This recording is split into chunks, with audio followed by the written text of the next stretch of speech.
Okay, so we're going to create some assessment. So just a short quiz or a written assignment or something to record the learning. And I've been doing that um, in Google in my Google Drive folder. So if I open that up, so I'm keeping a project folder for all the work that I'm doing online, and I have to just keep everything organised because I just can't keep track. My brain's too scatty to keep track if I don't. So got everything under practical handbook, theory handbook, and an archive for stuff that I'm not currently using but I think might be useful. So go into theory handbook, and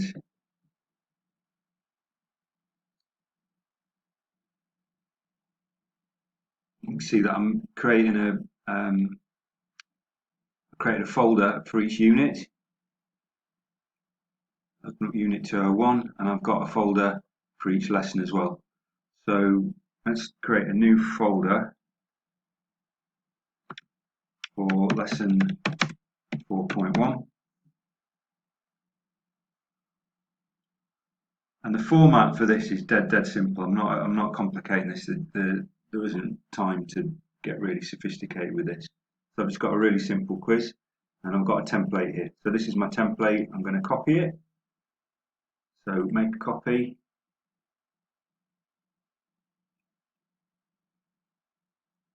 Okay, I'm going to rename that copy as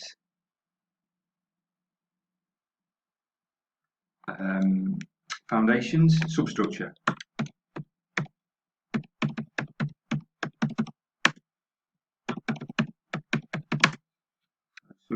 Substructure assessment. Okay, and then I'm going to shift it into my folder for lesson 4.1.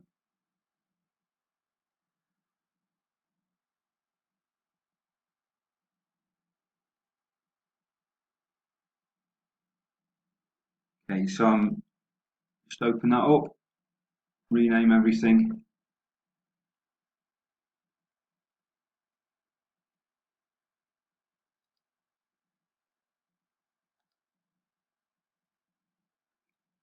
And change the questions to suit that assignment. So obviously, I'm guessing that everyone pretty much now knows how these Google Forms work. Just put whatever questions you think are suitable for the assignment that you've just done. I've been making everyone a total of 10 points, so maybe 10 easy questions or a couple of harder ones or whatever. Total of 10 points, doesn't matter, just whatever. That's just for consistency's sake. I suppose that's what I've been doing up to now, but you do as you wish. So once I've changed all those questions, let's just click on send, get the link, copy that link, and then go back to um, the website, which I've just shut down. Okay, so just bear with me, I just got to open that back up again. Shut it down by mistake. So keep hold of that link, give this a minute to open up.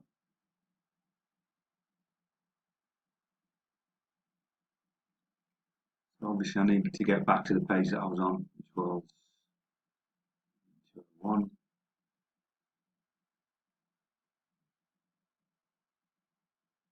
Just takes a while to load up. This is the editing version. The actual version that the students see seems to be pretty quick. It's just the editing. The editing version is a bit sluggish. So yeah, so I'll go back into here, lesson 4.1, and obviously you wouldn't shut it down. I just forgot to open up a fresh tab. So open that up and complete this. Now that's going to be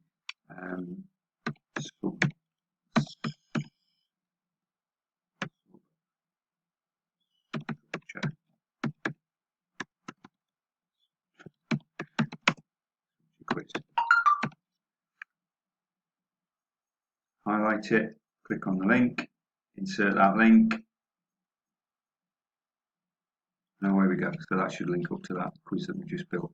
So if I just go back to that quiz, so close that down, that's all done now.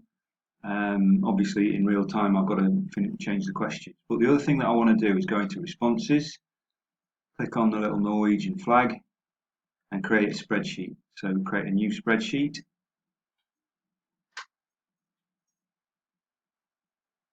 and then basically you'll get name, email address, time, score, and answers to all the questions. So you've got some record. I mean, if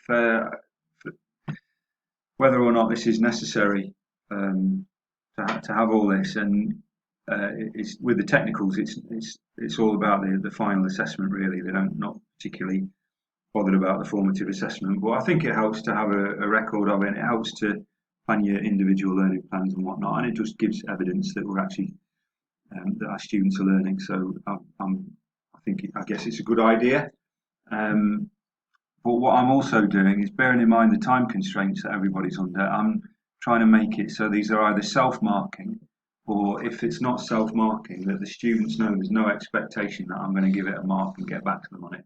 I may sort of letting them know that I may give feedback. That's just the way I'm going at it, because we've got a lot of students and we've got very little time for theory. We want it to be independent. Well, if we're not careful, we just don't want to be building up a whole heap of work for ourselves, having hundreds of these quizzes that we need to go back and mark. So just something to bear in mind, either automatic marking or make sure that the students know that they may get feedback, or they can ask for feedback.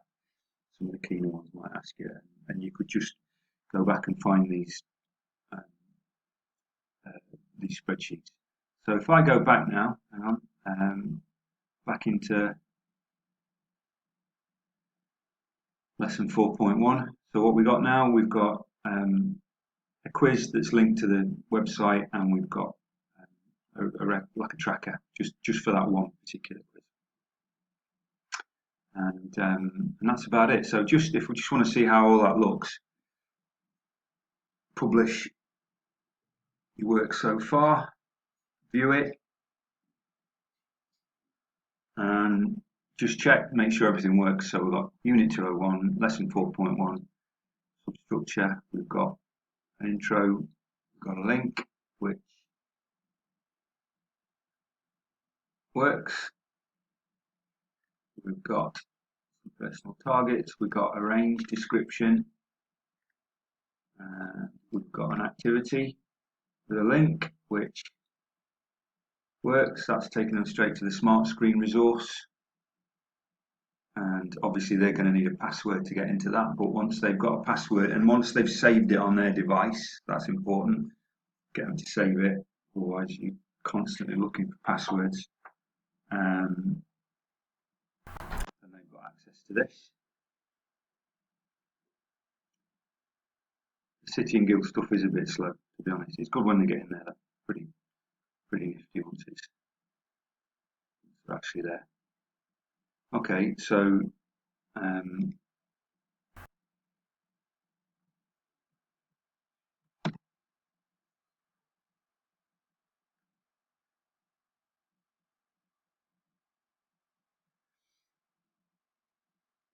okay, yeah, and then find out more. Again, just checking the links. We've got some instructions. We've got a link to a news article,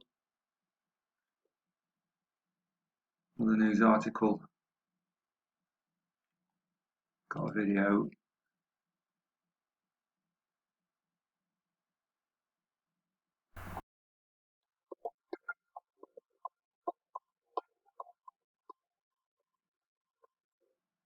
Stop. And some links to NHBC guidance for foundations. That works. Part C. Right, so that's interesting. So that's supposed to be a link to the Part C document. It's always worth checking your links. So I've got that link wrong. So I need to go back and check that one.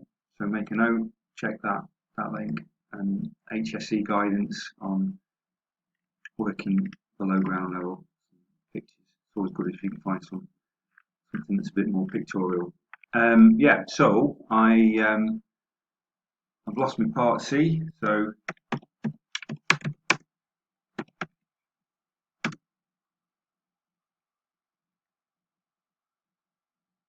easy done. If you're doing a lot of setting up a lot of hyperlinks and anywhere. It's dead easy to get them mixed up. I do it all the time, so I always try and make a habit of going back and checking my links. So just copy that one and put that one back in. So I need to go into the editing page, and it's in Find Out More, and I need to go into that. Oops, a bit jumpy on me, the website, and delete that link, and then add the right one.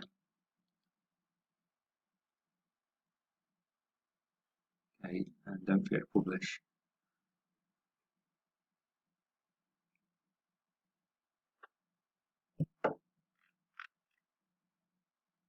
So Find Out More. Let's see.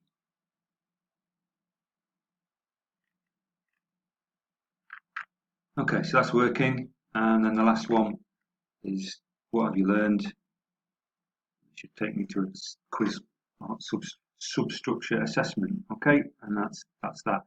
I usually go through the quiz as well myself. I call it test. I put test in for my name and then go through the quiz and make sure it all works and my answers are right and wrong as well. So that's that. So that's pretty much a full page, full lesson. It's taken me, even on a good day, it's taken me about 4 hours per lesson. So it's taken me about an hour, because I'm guessing these lessons are going to occupy an average student about 4 hours to do it properly. Frankly, they can get through it in 20 minutes if they want to, but if, you know, and some of them might struggle to get through it in 4 days. But pitching an average student with a little bit of help here and there should take about 4 hours. It's taken me about an hour to develop each hour. So that's kind of how it's been working out for me. Yeah, well that's it. That's another lesson. The idea being, by the time that lesson's finished, your job's done, more or less. Apart from a little bit of maybe a drop-in session once a week or so, your students should be able to get through that lesson and get something from it. Depending on where they're pitched, what sort of ability they've got, they should be at least able to answer the basic questions. Hopefully, the more willing and the more able students are going to get a lot of strength and depth as well. So hopefully, not just filling in time, actually get some good learning out of it as well. So that's the idea. It's a foundation of an idea, pun intended.